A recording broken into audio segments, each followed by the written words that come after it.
Praise Lord, praise Lord, praise Lord. Hallelujah, hallelujah, hallelujah. सबको जय मसीह की।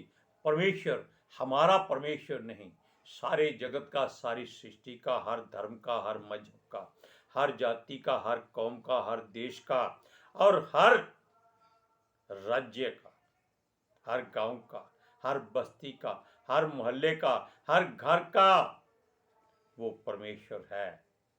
वो कहता है अपने वचन में कि परमेश्वर देश देश के लोगों को कि उसका धन्यवाद करो। आज के सुसमाचार के लिए परमेश्वर की बेटी प्रार्थना करेगी। सबको जय मसीह की। परमेश्वर आप सबके साथ है और आप सबसे बहुत प्रेम करता है। Hallelujah, hallelujah. महान परमेश्वर, सर्वशक्तिमान ईश्वर, जमीन आसमान दे मालिक ते खालिक, ਤੁਹਾਡਾ ਧੰਨਵਾਦ, ਤੁਹਾਡਾ ਸ਼ੁਕਰ ਕਰਦੇ ਸੁਆਮੀ ਅੱਜ ਦੇ ਸੁੰਦਰ ਦਿਨ ਲਈ, ਸੁੰਦਰ ਸਮੇਂ ਲਈ, ਸੁੰਦਰ ਸੁਬਾਹ ਲਈ ਪਿਤਾ ਜੀ, ਜੋ ਸਾਡੀਆਂ ਜ਼ਿੰਦਗੀਆਂ 'ਚ ਬਖਸ਼ਿਆ ਪ੍ਰਭੂ, ਖੁਸ਼ੀਆਂ ਤੇ ਆਨੰਦ ਦਾ ਦਿਨ ਬਖਸ਼ਿਆ, ਤੰਦਰੁਸਤੀ ਦਿੱਤੀ ਪਿਤਾ ਜੀ, ਔਰ ਸਾਨੂੰ ਆਪਣੇ ਕਦਮਾਂ 'ਚ ਬੈਠਣ ਲਈ ਆਪਣਾ ਫਜ਼ਲ ਬਖਸ਼ਿਆ ਪ੍ਰਭੂ। ਇਹ ਸਭ ਤੁਹਾਡੀ ਦਇਆ, ਤੁਹਾਡੀ ਕਿਰਪਾ ਮੇਰੇ ਪਿਤਾ ਪਰਮੇਸ਼ਵਰ। ਤੁਹਾਡੀ ਬੇਟੀ ਹਿਰਦੇ ਤੋਂ ਤੁਹਾਡਾ ਧੰਨਵਾਦ, ਤੁਹਾਡਾ ਸ਼ੁਕਰ ਕਰਦੀ ਹੈ ਸੁਆਮੀ। ਸੱਚਮੁੱਚ ਖੁਦਾ ਜੋ ਸੇਵਾ ਬਖਸ਼ੀ ਹਰ ਰੋਜ਼ ਵਚਨ ਦਿੰਦਿਆਂ ਪ੍ਰਚਾਰ ਕਰਨਾ, ਉਸ ਲਈ ਵੀ ਤੁਹਾਡਾ ਧੰਨਵਾਦ, ਤੁਹਾਡਾ ਸ਼ੁਕਰ ਕਰਦੇ ਹਾਂ ਪ੍ਰਭੂ। ਸੱਚਮੁੱਚ ਖੁਦਾ ਤੁਸੀਂ ਸਾਡੇ ਆਪਣੇ ਵਚਨ ਦੇ ਅਨੁਸਾਰ ਸਾਡੇ ਵਿਚਕਾਰ ਆਓ ਔਰ ਵਚਨ ਪੜ੍ਹਨ 'ਚ ਪ੍ਰਚਾਰ ਕਰਨੀ ਸਾਡਾ ਮੂੰਹ ਬਣ ਕੇ ਬੋਲੋ ਪਿਤਾ ਜੀ, ਤਾਂ ਕਿ ਤੁਹਾਡਾ ਦਿੱਤਾ ਵਚਨ ਤੁਹਾਡੀ ਇੱਛਾ ਦੇ ਮੁਤਾਬਿਕ ਮੇਰੇ ਪਿਤਾ ਪਰਮੇਸ਼ਵਰ ਦੁਨੀਆ ਦੀ ਸ਼ੋਰ ਤੱਕ ਪਹੁੰਚੇ। ਤੁਹਾਡਾ ਧੰਨਵਾਦ, ਤੁਹਾਡਾ ਸ਼ੁਕਰ ਕਰਦੇ ਹਾਂ ਪ੍ਰਾਰਥਨਾ ਸੁਣਨ ਲਈ। ਪ੍ਰਾਰਥਨਾ ਪ੍ਰਭੂ ਯੀਸ਼ੂ ਦੇ ਸਮਰਥੀ ਤੇ ਪਵਿੱਤਰ ਨਾਮ ਵਿੱਚ ਮੰਗ ਲੈਂਦੇ ਹਾਂ, आमीन, आमीन, हालेलुया। अब छोटी छोटी बात परमेश्वर की जो है वो कितना बड़ा पहाड़ बन जाता है। हमने अभी बताया कि वचन के अनुसार परमेश्वर, हे परमेश्वर, देश देश के लोग तेरा धन्यवाद करें। क्यों करें? क्या करता है परमेश्वर? क्या देता है परमेश्वर? क्या कहता है परमेश्वर? अब हमने आपको बोल दिया, अब आप कहेंगे कि हमने बुरी बात कही। ये क्या देता है? हमने हजारों बार इस बात को बोला है कि उसका धन्यवाद क्यों करें, क्योंकि लोग कहते हैं कि उनको उसने दिया ही क्या है, उनके लिए किया ही क्या है। क्या ऐसा हो सकता है कि एक संसारिक पिता अपने बच्चों के लिए हर वो काम करना चाहता है जो उनके भले के लिए हो, उनकी समृद्धि के लिए हो, उनके आने वाले समय के लिए हो। वो संसारिक पिता अपनी संतान के लिए अगर सब कुछ करना चाहता है, चाहे उसकी संतान कितनी भी बिगड़ी हुई क्यों ना हो, नशे में चूर हो, घमंड में मगरूर हो और परमेश्वर से उनके मन दूर हो, तो भी वो अपनी संतान के लिए सब कुछ करते हैं। वो अपना धन संपत्ति जोड़ते रहते हैं, जोड़ते रहते हैं, जोड़ते रहते हैं। आप खुद मर जाते हैं बिना खाए पिए, बिना उस धन संपत्ति का आनंद लिए, लेकिन संतान केवल यही सोच रही होती है कब ये बुढ़ा मरे और कब वो संपत्ति का बंटवारा करें और ऐश करें, उसको उड़ाएं। आप जानते हैं कि इस पवित्र शास्त्र में एक पिता के दो पुत्र थे, दोनों में एक अपनी मर्जी करता था, दूसरा पिता का हुक्म मानता था। अब जो अपनी मर्जी करता था उसने कहा हमें तो भाई हमारा हिस्सा दे दो, हम कुछ नहीं जानते, नहीं दोगे तो हम कोर्ट में चले जाएंगे और कोर्ट फैसला जो कर दे वो मानना पड़ेगा। उससे पहले पिता ने उसको उसका हिस्सा दे दिया और वो जाकर उड़ाकर सारा खर्च करके नंग धड़ंग होकर गंदे वस्त्र पहने हुए वापस आ गया। और पिता उसके जाने में बहुत दुखी था। उसको ये चिंता नहीं थी कि उसका बेटा सारी संपत्ति जो उसका हिस्सा था लेकर चला गया है। वो केवल यही सोचता था कि उसका बेटा वापस आ जाए। और जब वो वापस आ रहा था कि उसने बड़ी गलती की है, पिता दूर से देखकर उसकी ओर दौड़ता है। क्यों? वो समझता था कि वो जब घर से गया था वो मर गया था, अब वो वापस आया है, वो जीवित होकर आया है।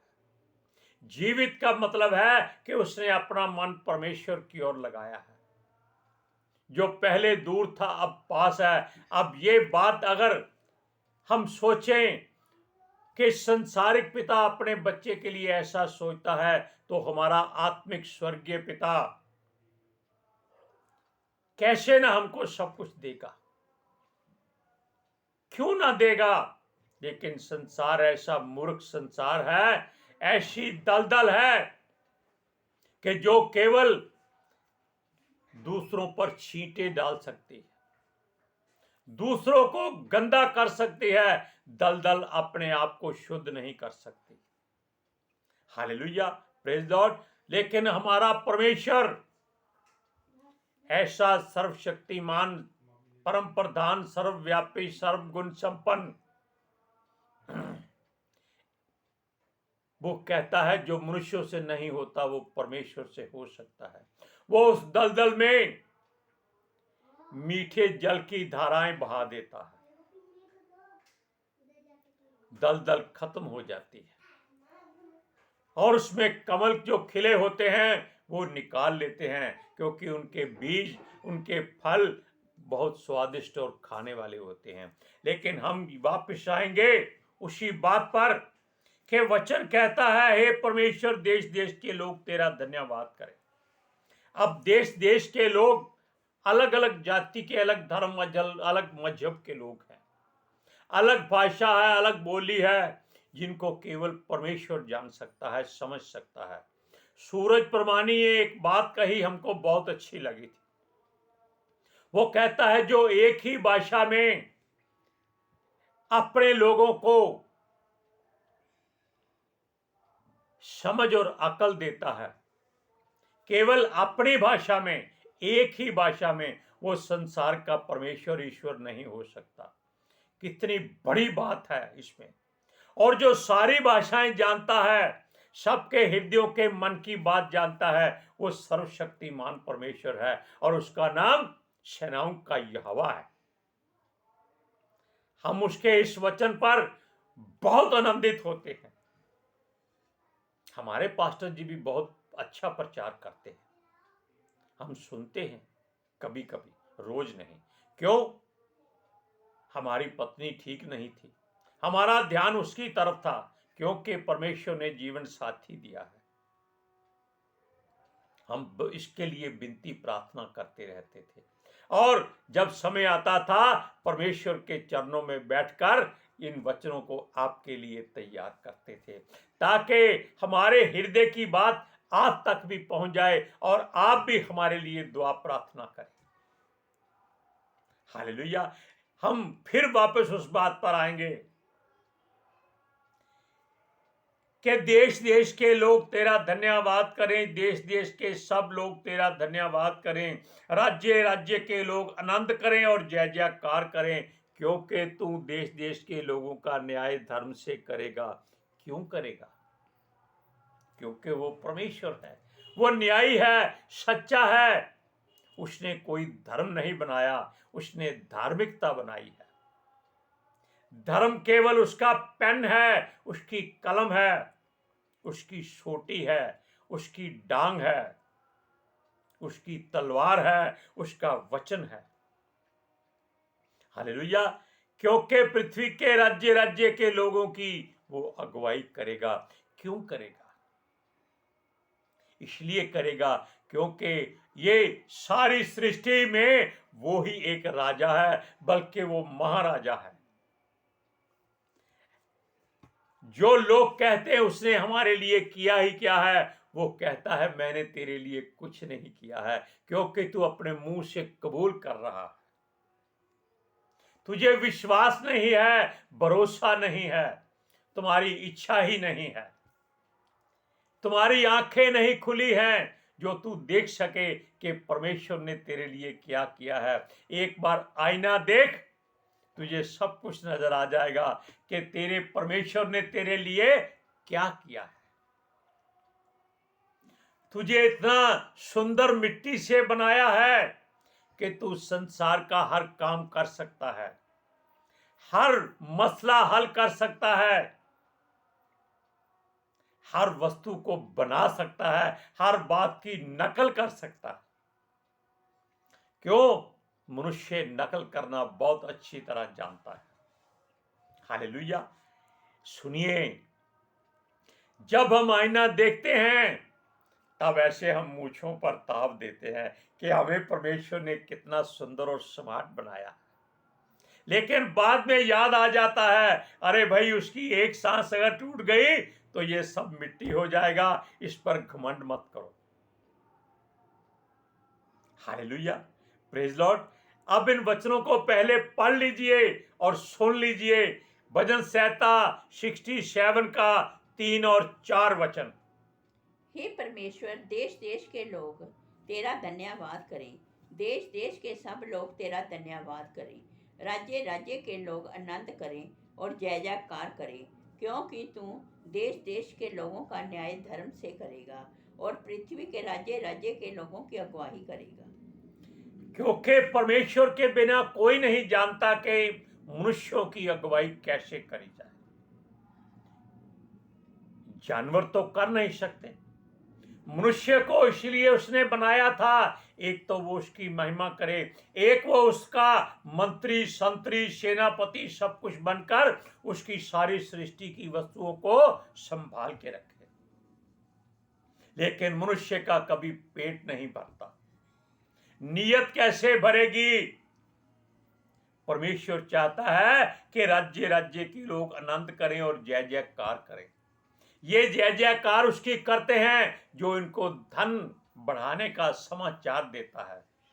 हम केवल मृत्यु का समाचार देते हैं कि अपनी मृत्यु को याद कर लो, जीवन खुद ब खुद तुम्हारे हाथ में आ जाएगा।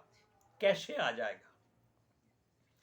परमेश्वर ने हमको 2 वचन दिए थे, हमको मतलब सबको। वो कहता है मैं तुम्हें 2 मार्ग देता हूं, एक जीवन का है, एक मृत्यु का है। इसलिए तुम कौन सा मार्ग चुनोगे ये फैसला आपका है, लेकिन परमेश्वर चाहता है कि तुम जीवन का मार्ग चुन लो। क्यों? क्योंकि वो जीवित देखना चाहता है, मृत्यु नहीं देखना चाहता। उसने मृत्यु नहीं बनाई थी, मृत्यु केवल मनुष्यों की गलती से आई थी। शैतान भी आपको मृत्यु नहीं दे सकता। क्यों नहीं दे सकता? क्योंकि वो जानता है जो परमेश्वर ने नहीं किया वो नहीं कर सकता। Hallelujah, praise Lord.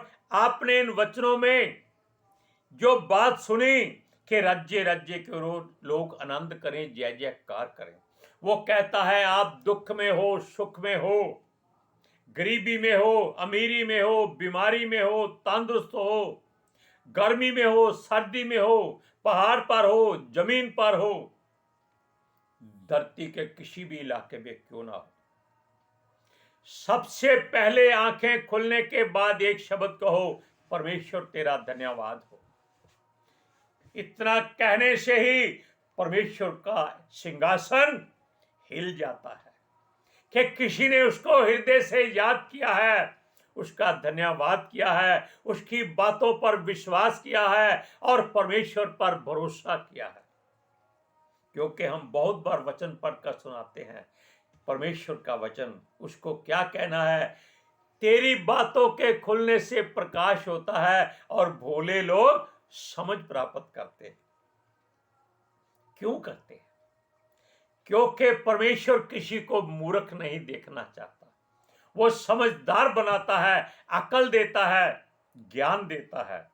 ये पवित्र शास्त्र जो गागर में सागर भरा हुआ है वो हमारे लिए ही भरा हुआ है, और ये एक ऐसी तलवार भी है जिससे हम लोगों के दुखों को काटते हैं और सुखों को बढ़ा देते हैं। एक ही तलवार दो काम करती है, इसलिए वो कहता है आनंदित रहो। अगर परमेश्वर की तलवार आप पर चलती है तो वो बाद में दूना सुख देती है। अय्यूब को देख लो, उस पर जब कष्ट आया उसका सब कुछ चला गया, उसके शरीर के वस्त्र भी उतर गए, और शरीर जिस पर वो घमंड करता था, वो जवानों को जब घूसा मारता था उनकी दाढ़ें तोड़ डालता था, एक ही घूसे में वो उसका मुंह फाड़ देता था। लेकिन जब वो प्रताड़ित किया गया, ताड़ना हुई बिना मतलब के, तब वो वहां ऐसे बैठा हुआ था मुंह छुपाकर कि जिस जिसको उसने मारा है वो कहीं आकर उसको मारे ना। हालेलुया। उसको भी परमेश्वर ने बाद में अच्छा करके सब कुछ दुगना दिया। Hallelujah, praise Lord. इसीलिए इन वचनों के द्वारा हम आपको बताते हैं कि आप दुख में हो, सुख में हो, आनंद रहा करें, आनंदित रहा करें। पौलुस भी कहता है सदा आनंदित रहो। वो जब पौलुस और उसका साथी दोनों जेल में डाले गए थे, कोड़े मारकर, बैंते मारकर, लहू लुहान करके उनके पैरों में लकड़ी की कड़ी लगा दी गई थी ताकि वो हिल ना सकें। फिर भी वो परमेश्वर का धन्यवाद करते थे कि वो जीवित है, उसका वचन उन पर पूरा है। वो नाचते नहीं थे, लेकिन हाथों में हथकड़ियों से वो बजाकर कहते थे यहोवा यहोवा यहोवा यहोवा यहोवा यहोवा यहोवा यहोवा। क्या हुआ? धरती डोल गई, जेल की दरारें सब यानी कि नींव तक हिल गई, क्योंकि स्वर्गदूत उनके पास पहुंच गए, उनके साथ आनंद करने के लिए आ गए। उन्होंने नहीं देखा ये जेल टूट गई है, कोई चिंता नहीं। इसी तरह परमेश्वर का वचन कहता है कि देश देश के सब लोग तेरा धन्यवाद करें। अब धन्यवाद अगर आपने नहीं किया तो सोच लीजिए आपने परमेश्वर को धोखा दिया है, उसका इकरार नहीं किया, उसको इज्जत मान नहीं दिया। क्योंकि परमेश्वर चाहता है कि उसके हर बात पर, हर दुख में, हर सुख में आनंदित रहो। और ये समझो कि ये एक ऐसी हवा है जो इधर से आती है, इधर चली जाती है। आप जानते हैं कि मौसम कितने हैं धरती पर, सर्दी, गर्मी, पतझड़, बसंत, पता नहीं और भी कई होंगे, बरसात है, बर्फ गिरती है, ओले गिरते हैं, और सब जगह हर में आपको आनंद मिलता है, गर्मी को छोड़कर। हालेलुया। इसीलिए परमेश्वर कहता है गर्मी अपने दिमाग में मत रखो, हृदय में गर्मी रखो और परमेश्वर के लिए आनंदित रहो। आनंदित होना ही सबसे बड़ी बात है। सुनिए एक वचन, धर्मी आनंदित हो वे